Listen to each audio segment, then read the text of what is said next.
उत्तर प्रदेश में भाषा साहित्य देखते हैं। लैंग्वेज भाषा सार्थक शब्दों के समूह को भाषा कहते हैं। हम भाषा वह साधन है जिसके द्वारा हम अपने विचारों को साझा करते हैं। संस्कृत देश की सबसे प्राचीन भाषा है। संस्कृत भाषा का प्राचीन रूप सबसे प्राचीनतम ग्रंथ ऋग्वेद में मिलता है। संस्कृत भाषा के दो रूप है, ऋग्वैदिक संस्कृत और लौकिक संस्कृत। वैदिक संस्कृत का प्रयोग 1500 ईसा पूर्व से 1000 वैदिक संस्कृत का प्रयोग 1500 ईसा पूर्व से 1000 ईसा पूर्व और लौकिक संस्कृत के प्रयोग का समय 1000 ईसा पूर्व उसके बाद तक का है 1000 से 600 ईसा पूर्व। हिंदी, संस्कृत, मराठी, नेपाली भाषा देवनागरी लिपि में लिखी गई है। हिंदी, संस्कृत, मराठी व नेपाली भाषा देवनागरी लिपि में लिखी जाती है। हिंदी, संस्कृत, मराठी, नेपाली भाषा देवनागरी लिपि में लिखी जाती है। हिंदी, संस्कृत, मराठी, नेपाली भाषा देवनागरी लिपि में लिखी जाती है। देवनागरी लिपि का विकास ब्राह्मी लिपि में हुआ है। देवनागरी लिपि का विकास ब्राह्मी लिपि में हुआ है। देवनागरी लिपि का विकास ब्राह्मी लिपि में हुआ है। देवनागरी लिपि का विकास ब्राह्मी लिपि में हुआ है। ब्राह्मी लिपि का प्रयोग वैदिक आर्यों ने किया है। ब्राह्मी लिपि का प्रयोग वैदिक आर्यों ने किया है। देवनागरी लिपि का विकास ब्राह्मी लिपि में हुआ है।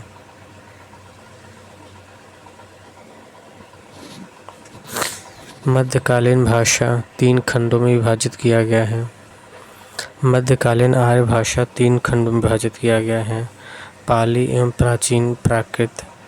मध्यकालीन आर्य भाषा 3 खंडों में विभाजित किया गया है।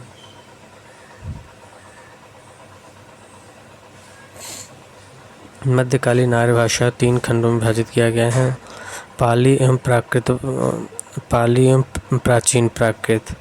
पाली एवं प्राचीन प्राकृत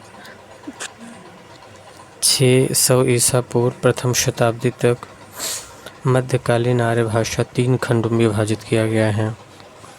मध्यकालीन आर्य भाषा 3 खंडों में विभाजित किया गया है, जिसमें पाली एवं प्राचीन प्राकृत 600 ईसा पूर्व से प्रथम शताब्दी ईसा पूर्व तक, प्राकृत प्रथम शताब्दी से 800 ईस्वी, प्राकृत प्रथम शताब्दी से 800 ईस्वी, अपभ्रंश 800 ईस्वी से 1200 ईस्वी, अपभ्रंश 800 ईस्वी से 1200 ईस्वी।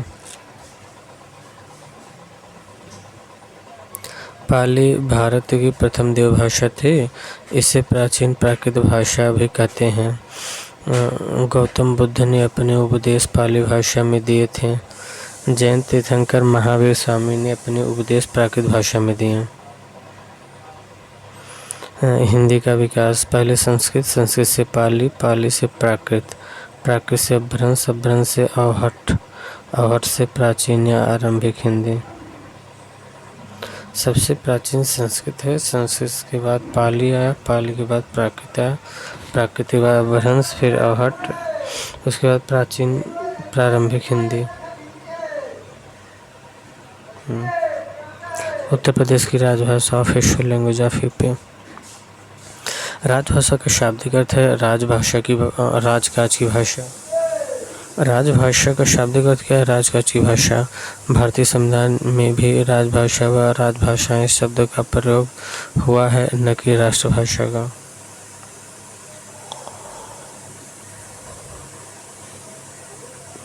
आठवीं अनुसूची में भाषाओं को राज्य की राजभाषा कहा गया है। आठवीं अनुसूची में भाषाओं को राज्य की राजभाषा कहा गया है।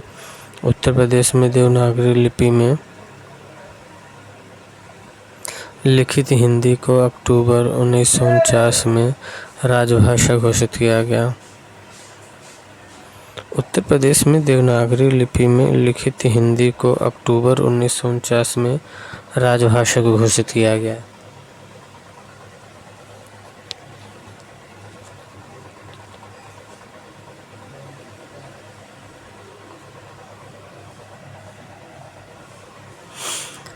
राजभाषा हिंदी का प्रयोग देश के सभी कार्यालयों में 26 जनवरी 1968 उत्तर प्रदेश में देवनागरी लिपि में लिखित हिंदी को अक्टूबर 1949 में राजभाषा घोषित किया गया। अक्टूबर 1949 में राजभाषा घोषित किया गया।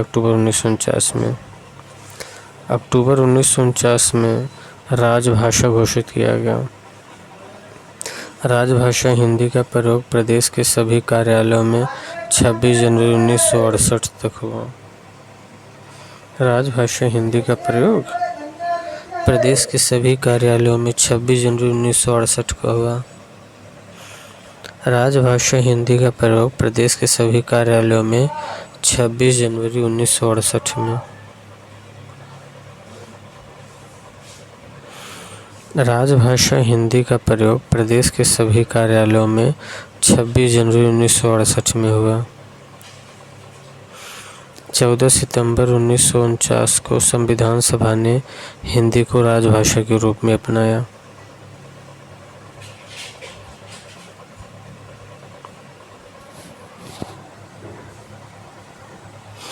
राजभाषा हिंदी का प्रयोग प्रदेश के सभी कार्यालयों में 26 जनवरी 1968 को अपनाया। राजभाषा हिंदी का प्रयोग प्रदेश के सभी कार्यालयों में 26 जनवरी 1968 को अपनाया गया। राजभाषा हिंदी का प्रयोग प्रदेश के सभी कार्यालयों में 26 जनवरी 1968 से अपनाया गया और उत्तर प्रदेश में देवनागरी लिपि में लिखित हिंदी को अक्टूबर 1949 को राजभाषा घोषित किया गया। अक्टूबर 1949 में राजभाषा घोषित किया गया हिंदी को और राजभाषा हिंदी का प्रयोग प्रदेश के सभी कार्यालयों में 26 जनवरी 1968 को राजभाषा हिंदी का प्रयोग प्रदेश के सभी कार्यालयों में 26 जनवरी 1968 को हुआ। 14 सितंबर 1949 को संविधान सभा ने हिंदी को राजभाषा के रूप में अपनाया। 14 सितंबर 1949 को संविधान सभा ने हिंदी को राजभाषा के रूप में अपनाया।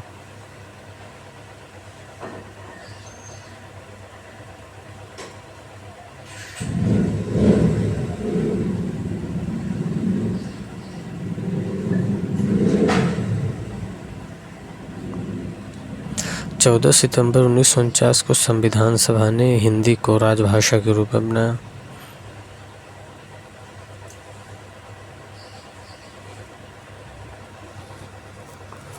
चौदह सितंबर 1949 को संविधान सभा ने हिंदी को राजभाषा के रूप में अपनाया। 14 सितंबर 1949 को संविधान सभा ने हिंदी को राजभाषा के रूप में अपनाया और 14 सितंबर को हिंदी दिवस मनाया जाता है। भारत के अतिरिक्त हिंदी भाषा Mauritius, Suriname, Fiji, Trinidad tobacco व नेपाल, गुयाना में भी बोली जाती है। हिंदी कहाँ कहाँ बोली जाती है? Mauritius, Suriname, Fiji, Trinidad tobacco, Nepal में, गुयाना में। नेपाल, गुयाना में भी बोली जाती है। त्रिनिदाद टोबैको में भी, फिजी, सूरीनाम, मॉरिशस में भी हिंदी बोली जाती है। उत्तर प्रदेश राजभाषा संशोधन अधिनियम 1989 उर्दू को उत्तर प्रदेश की द्वितीय राजभाषा का दर्जा मिला। उर्दू को उत्तर प्रदेश की हिंदी द्वितीय राजभाषा का दर्जा मिला। उत्तर प्रदेश राजभाषा संशोधन अधिनियम 1989 को उर्दू को उत्तर प्रदेश की द्वितीय राजभाषा 1989 को उर्दू को उत्तर प्रदेश की द्वितीय राजभाषा 1989 को और 14 सितंबर 1949 को संविधान सभा ने हिंदी को राजभाषा के रूप में बनाया था और राजभाषा हिंदी का प्रयोग प्रदेश के सभी कार्यालयों में 26 जनवरी 1968 से। उत्तर प्रदेश में देवनागरी लिपि में लिखित हिंदी को अक्टूबर 1949 में राजभाषा घोषित किया गया। उत्तर प्रदेश में भाषा एवं साहित्य अंग्रेज अधिकारी जॉर्ज अब्राहम गियर्सन ने रचना किया और भारतीय भाषा सर्वेक्षण 1927 में ये जॉन अब्राहम गियर्सन ने किया कि भारतीय भाषा सर्वेक्षण किया 1927 में। इस पुस्तक में हिंदी क्षेत्र की बोलियों को 5 भागों में वर्गीकरण किया, जिन्हें उपभाषा कहा गया। कौन? ये अब्राहम गियर्सन ने किया था। ये हिंदी क्षेत्र की बोलियों को 5 भागों में वर्गीकरण किया, इन्हें उपभाषा कहा गया। उपभाषाओं की संख्या 18 है। उपभाषाओं की संख्या 18 है। उपभाषा की संख्या कितना है? 18 है। और गियर्सन ने हिंदी को 5 भाषाओं में वर्गीकरण किया था। गियर्सन ने भारतीय भाषा सर्वेक्षण 1927 में इस पुस्तक में हिंदी के क्षेत्र की बोलियों को 5 भागों में वर्गीकरण किया गया था, जिन्हें उपभाषा की कहा गया, और ये इन उपभाषाओं की संख्या 18 है। तो पश्चिमी हिंदी में पश्चिमी हिंदी कहाँ कहाँ बोली जाती है? पश्चिमी हिंदी खड़ी बोली, पश्चिमी हिंदी खड़ी बोली, पश्चिमी हिंदी खड़ी बोली, कोरवी, ब्रजभाषा, बुंदेली, हरियाणा, बांगरू, कन्नौजी। पश्चिमी हिंदी के अंतर्गत ना, पश्चिमी हिंदी के अंतर्गत खड़ी बोली बोली जाती है, कौरवी खड़ी बोली या करवी, ब्रजभाषा बोला जाता है, बुंदेलखंडी बोली जाती है, बुंदेली बोली जाती है, हरियाणा मतलब बांगरू और कन्नौजी। हरियाणा में बांगरू भाषा बोली जाती है और कन्नौजी। पूर्वी हिंदी जो अवधी, बघेली, छत्तीसगढ़ी है। पूर्वी हिंदी के अंतर्गत ना अवधी, बघेली और छत्तीसगढ़ी।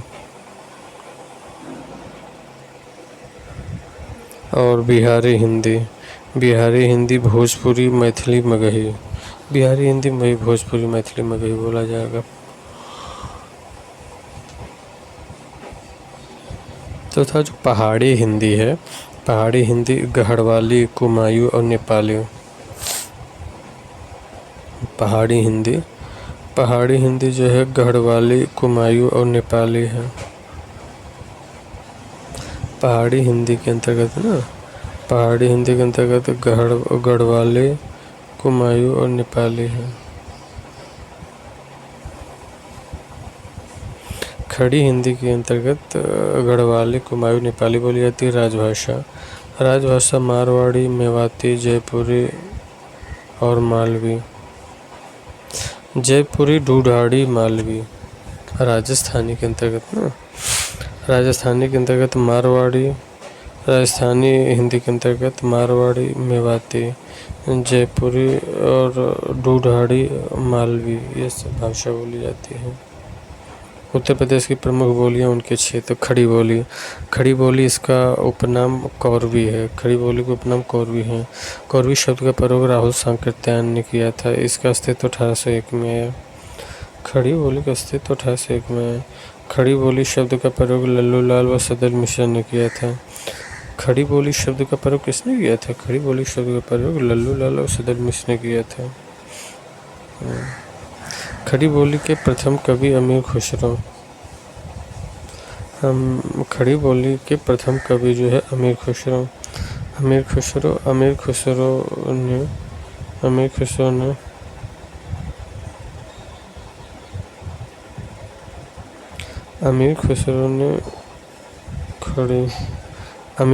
ने खड़ी बोली के विकास में अग्रगामी भूमिका निभाया था।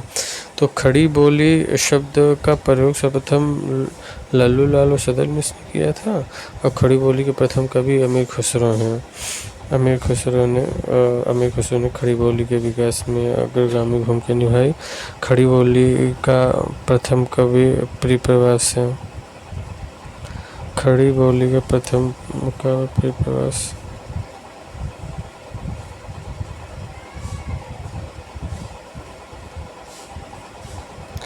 अच्छा, ये खड़ी बोली कहाँ बोला? खड़ी बोली के प्रथम महाकवि प्रियप्रवास थे। और ये कहाँ इसका क्षेत्र है? ये जो पश्चिमी है ना, पश्चिमी खड़ी बोली जो है, खड़ी बोली कहाँ बोली जाती है? खड़ी बोली सहारनपुर में, मुरादाबाद में, रामपुर में, शामली में, मुजफ्फरनगर में, बागपत में। शामली में, मुजफ्फरनगर में, बागपत में, मेरठ में, अमरोहा में, संभल में, हापुड़, बिजनौर, गाजियाबाद आदि में बोली जाती है।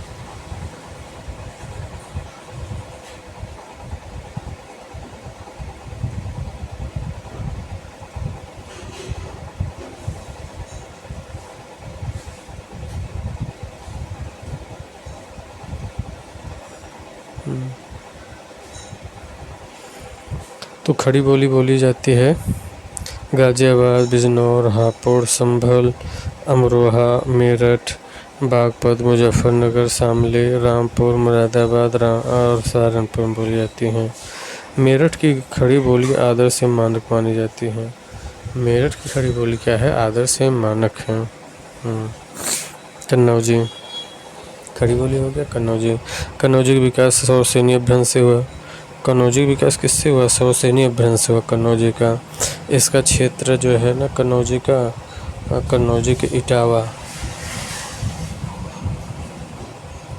कन्नौजी का क्षेत्र जो है इटावा, फर्रुखाबाद, शाहजहांपुर और कानपुर, हरदोई, पीलीभीत आदि है। कन्नौजी किस सैन्य अपभ्रंश से किया?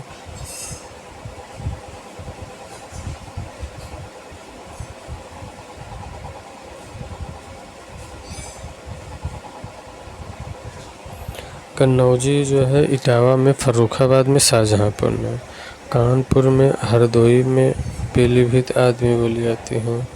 अब कन्नौजी का विकास सौरसेनी अभ्रंश से हुआ। ये क्षेत्र जो है इटावा, फर्रुखाबाद, शाहजहांपुर, कन्नौज, हरदोई, पीलीभीत आदि में बोली जाती हैं। अवधि का विकास जो हुआ अर्धमागधी अपभ्रंश से हुआ।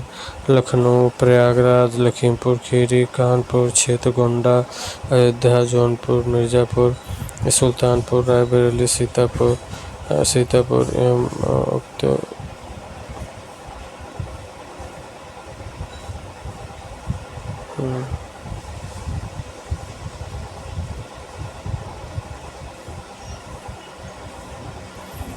अवधि जो था, अवधि का विकास अर्धमागधी अपभ्रंश में हुआ।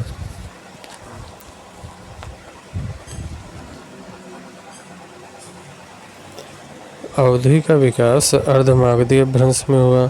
अवधि कहाँ कहाँ बोली जाती है? लखनऊ में, प्रयागराज में, लखीमपुर खीरी में, कानपुर में, गोंडा में, अयोध्या में, जौनपुर में, मिर्ज़ापुर में, उन्नाव में, रायबरेली में, सीतापुर, बस्ती, बहराइच, बाराबंकी, सुल्तानपुर, प्रतापगढ़ आदि में ये सब अवधि बोली जाती हैं। रामचरितमानस की रचना अवधि में हुआ है।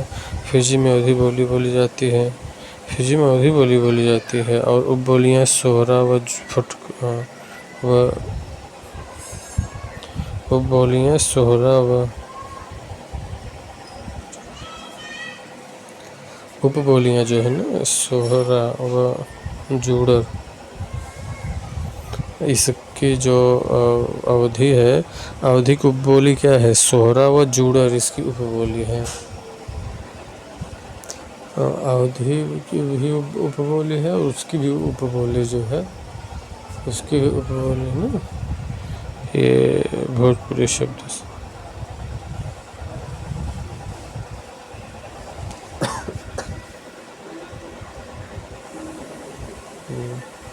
भोजपुरी शब्द का प्रयोग सर्वप्रथम रेमंड हिंदी में, और भोजपुरी शब्द का प्रयोग सर्वप्रथम रेमंड ने किया। हिंदी प्रदेश में सर्वाधिक लोगों द्वारा प्रयोग की जाने वाली बोली भोजपुरी है। हिंदी प्रदेश में सर्वाधिक लोगों द्वारा प्रयोग की जाने वाली बोली भोजपुरी है।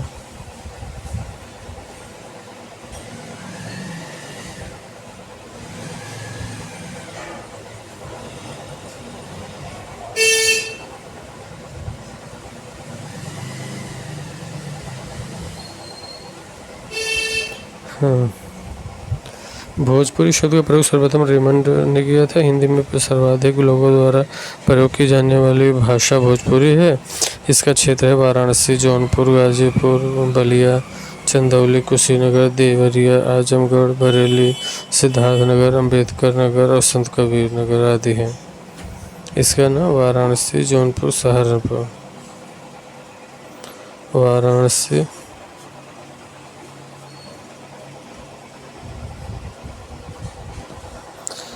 बरेली, बस्ती नगर, सॉरी ये जो है ना ये सब हो गया। बुंदेली देखते हैं। बुंदेली जो भाषा है वो बोली है, इसका विकास सौसैनी भ्रंश हुआ। बुंदेली का विकास ना सौसैनी भ्रंश से हुआ। इसका क्षेत्र है झांसी, जालौन, हमीरपुर, महोबा, अयोध्या आदि। बुंदेलखंड में ना बुंदेली में इस किसका सौसैनी भ्रंश से बुंदेली का विकास सौसैनी भ्रंश से हुआ। और किस क्षेत्र में ये है? झांसी में है, जालौन में, हमीरपुर में, महोबा में और सुरसा छाये। बघेली क्षेत्र सोनभद्र, प्रयागराज, बांदा में, फतेहपुर, हमीरपुर, बालाघाट आदि में है। बघेली क्षेत्र कौन कौन सा? बघेली क्षेत्र में सोनभद्र, प्रयागराज, बांदा, फतेहपुर, हमीरपुर, बागपत, ये सब बघेली में आता है। उत्तर प्रदेश में भाषा एवं साहित्य ब्रजभाषा विकास सौरसैनी अपभ्रंश के मध्यवर्ती रूप से हुई। ब्रजभाषा का विकास सौरसैनी अपभ्रंश के मध्यवर्ती रूप में हुई। ब्रजभाषा क्षेत्र अलीगढ़, मथुरा, आगरा, फिरोजाबाद, एटा, मैनपुरी, बदायूं व बरेली के आसपास का क्षेत्र है। ब्रजभाषा अलीगढ़, मथुरा, आगरा, फिरोजाबाद, एटा, मैनपुरी, बदायूं व बरेली के आसपास का क्षेत्र है। तुलसीदास जी ने कवितावली एवं विनय पत्रिका की रचना ब्रजभाषा में की है। तुलसीदास जी ने कवितावली एवं विनय पत्रिका की रचना ब्रजभाषा में की है। उत्तर प्रदेश में भाषा संस्थान उत्तर प्रदेश में भाषा संस्थान उत्तर प्रदेश हिंदी संस्थान लखनऊ। उत्तर प्रदेश हिंदी संस्थान लखनऊ की स्थापना 30 दिसंबर 1976 में। उत्तर प्रदेश में भाषा संस्थान उत्तर प्रदेश हिंदी संस्थान लखनऊ में, इसकी स्थापना 30 दिसंबर 1976 को हुई। हिंदी संस्थान की ये कौन से पुरस्कार देता है? हिंदी गौरव पुरस्कार देता है हिंदी संस्थान, महात्मा गांधी पुरस्कार देता है, भारत भारती पुरस्कार देता है और राजर्षि पुरुषोत्तम दास टंडन पुरस्कार देता है। इसमें से इम्पोर्टेंट हिंदी गौरव और भारत महात्मा गांधी पुरस्कार 1936 फेमस है। संस्कृत संस्थान, इसकी स्थापना 31 दिसंबर 1976 को लखनऊ में हुई। संस्कृत, पाली, प्राकृत भाषाओं के विकास एवं सर्वांगीण उद्देश्य से ये संस्थान बनाई गई 31 दिसंबर 1976 में लखनऊ में। इस संस्थान द्वारा प्रतिवर्ष वाराणसी में 5 दिवसीय अखिल भारतीय व्यास महोत्सव का आयोजन किया जाता है। संस्कृत संस्थान द्वारा इस संस्थान द्वारा प्रतिवर्ष वाराणसी में 5 दिवसीय अखिल भारतीय व्यास महोत्सव का आयोजन किया जाता है। विश्व भारती पुरस्कार और महर्षि वाल्मीकि पुरस्कार, महर्षि व्यास पुरस्कार दिया जाता है। संस्कृत संस्थान द्वारा विश्व भारती पुरस्कार दिया जाता है, महर्षि वाल्मीकि पुरस्कार और महर्षि व्यास पुरस्कार। विश्व भारत में संस्कृत है। उत्तर प्रदेश भाषा संस्थान लखनऊ है। उत्तर प्रदेश भाषा संस्थान लखनऊ उत्तर प्रदेश भाषा संस्थान क्या है? लखनऊ की स्थापना 24 दिसंबर 1994 को। उत्तर प्रदेश भाषा संस्थान लखनऊ, और लखनऊ जो है इसकी स्थापना 24 दिसंबर 1994 को हुआ। भारतीय संविधान की 8वीं अनुसूची उल्लेखित भाषाओं का प्रचार और प्रसार है। उत्तर प्रदेश भाषा संस्थान लखनऊ में उत्तर प्रदेश भाषा संस्थान लखनऊ में, इसकी स्थापना 24 दिसंबर 1994 को हुआ। भारतीय संविधान की 8वीं अनुसूची में उल्लेखित भाषाओं का प्रचार प्रसार संत कबीरदास सम्मान दिया था। इसके तहत भाषा संस्थान लखनऊ में है। 1994 में भाषा संस्थान बनाई गई, 24 दिसंबर 1994। भारतीय संविधान की 8वीं अनुसूची में उल्लिखित भाषाओं का प्रचार और प्रसार किया जाता है। संत कबीर सम्मान। हिंदुस्तानी अकेडमी प्रयागराज, इसकी स्थापना 29 मार्च 1927 को किया गया। हिंदुस्तानी अकेडमी प्रयागराज जो है हिंदुस्तानी अकेडमी प्रयागराज, इसकी स्थापना 29 मार्च 1927 को। हिंदुस्तानी अकेडमी प्रयागराज, इसकी स्थापना 29 मार्च 1927 को किया गया। हिंदुस्तानी अकेडमी प्रयागराज की स्थापना 29 मार्च 1927 को।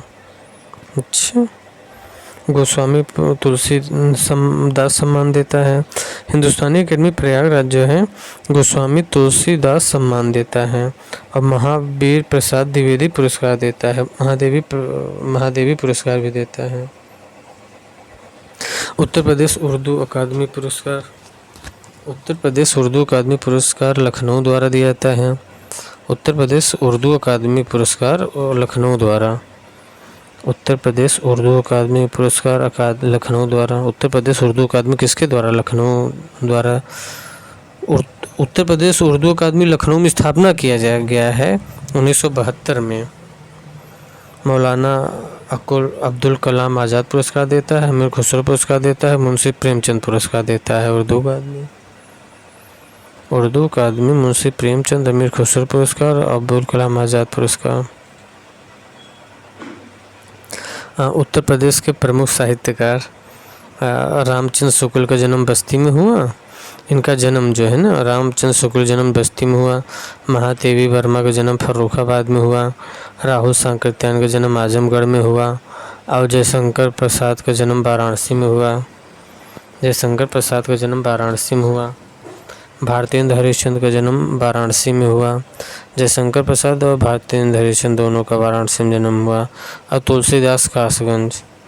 तुलसीदास जी का जन्म कासगंज में। अमृतलाल नागर आगरा में। अमृतलाल नागर का जन्म कहाँ हुआ? आगरा में हुआ। यशपाल का जन्म फिरोजाबाद में हुआ। हरिवंश राय बच्चन का जन्म प्रयागराज में हुआ। मैथिली शरण गुप्ता का जन्म झांसी में हुआ। कहाँ हुआ? झांसी में हुआ। जैनेंद्र मिश्रा का जन्म अलीगढ़ में। मलिक मोहम्मद जायसी जन्म रायबरेली में। जैनेंद्र मिश्रा जन्म अलीगढ़ में और मैथिली शरण गुप्ता जन्म झांसी में। हरिवंश राय बच्चन जन्म प्रयागराज में जन्मे थे। यशपाल फिरोजाबाद में, अमृतलाल नागर आगरा में, तुलसीदास कासगंज में, भारतेंद्र हरिश्चंद्र वाराणसी में, जयशंकर प्रसाद वाराणसी में, राहुल सांकृत्यायन आजमगढ़ में, महादेवी वर्मा फर्रुखाबाद और रामचंद्र शुक्ल बस्ती में।